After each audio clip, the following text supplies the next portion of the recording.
Okay, welcome to the vocabulary lesson for the validation article.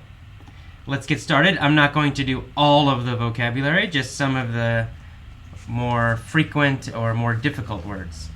Okay, in the beginning here, I use the phrase glance over.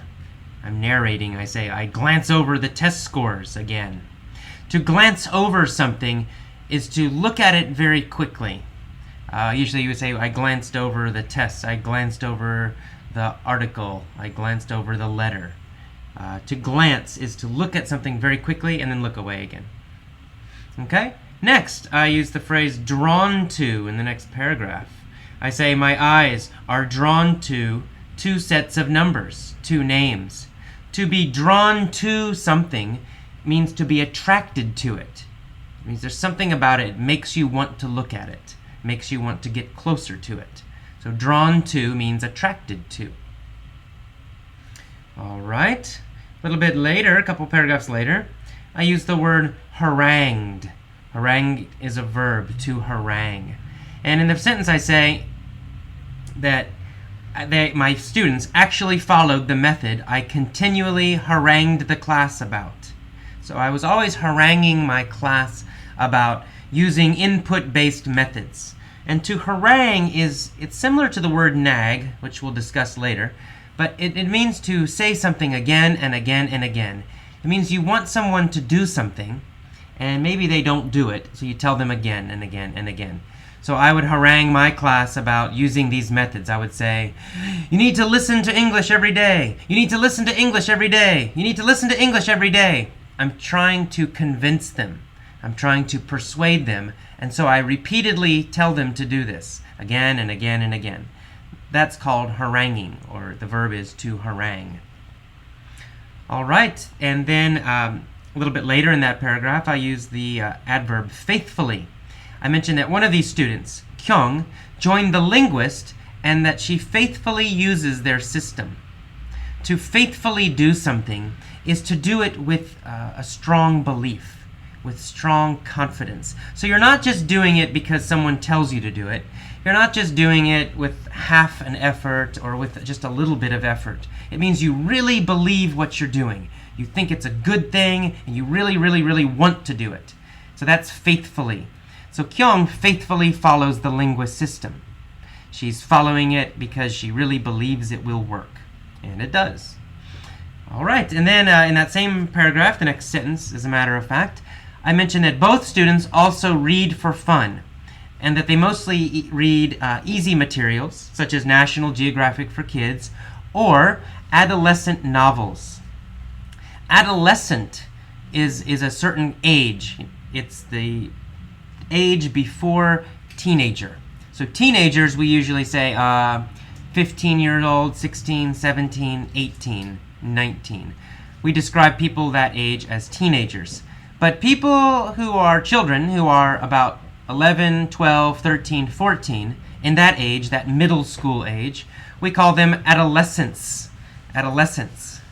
So an adolescent novel is a novel, a book. It's a book for children that age. So my students, even though these are graduate students, actually, they are reading books that are for middle school children, adolescent children.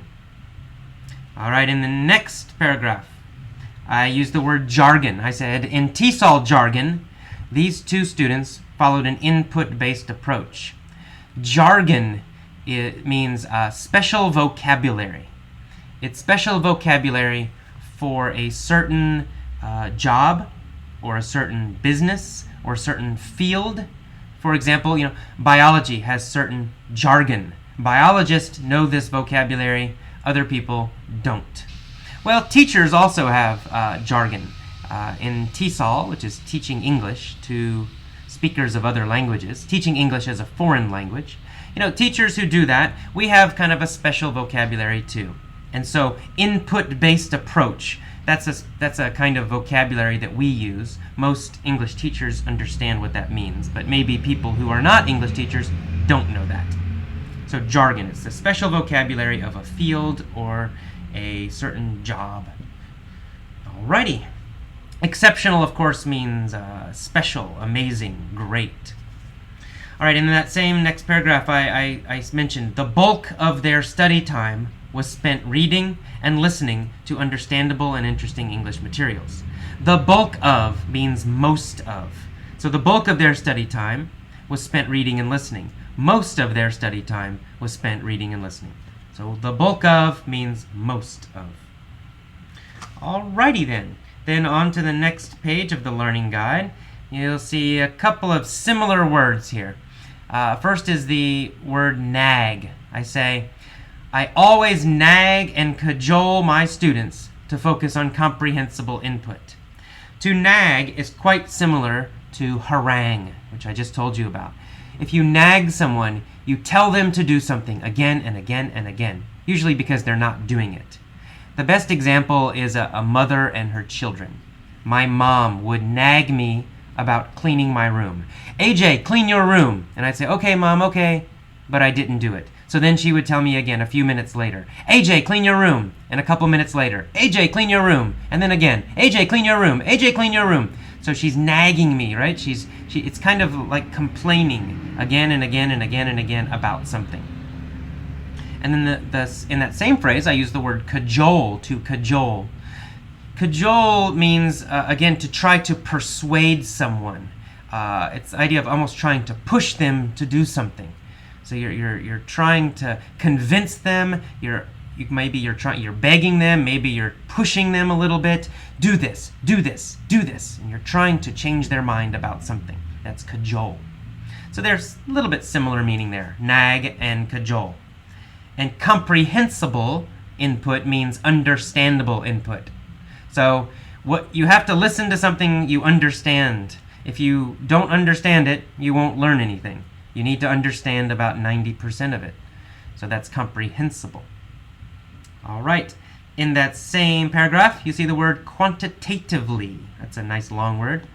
I say, it was thrilling to see this knowledge illustrated quantitatively. Thrilling, of course, means exciting. Illustrated means shown, or sometimes it means proven. But quantitatively means with numbers, or numerically. It's another way to say that. So I knew that these methods were better, but in my own experience, in my own classes, I had never done like a pre-test and post-test research to show with numbers that this method is better. So this was my first chance to see with numbers in person with my own classroom, my own students. All right, in the same sentence, as a matter of fact, I used the phrase dramatic fashion, in dramatic fashion. It was exciting to see this knowledge illustrated quantitatively in such dramatic fashion. In dramatic fashion means in a strong way, in a powerful way, in a very noticeable way, something that everybody sees and notices. Easy to notice it, very powerful. So in a powerful way, in dramatic fashion. Alrighty, moving on then. I use the word replicate, skipping a paragraph here. I say many research studies replicate these findings.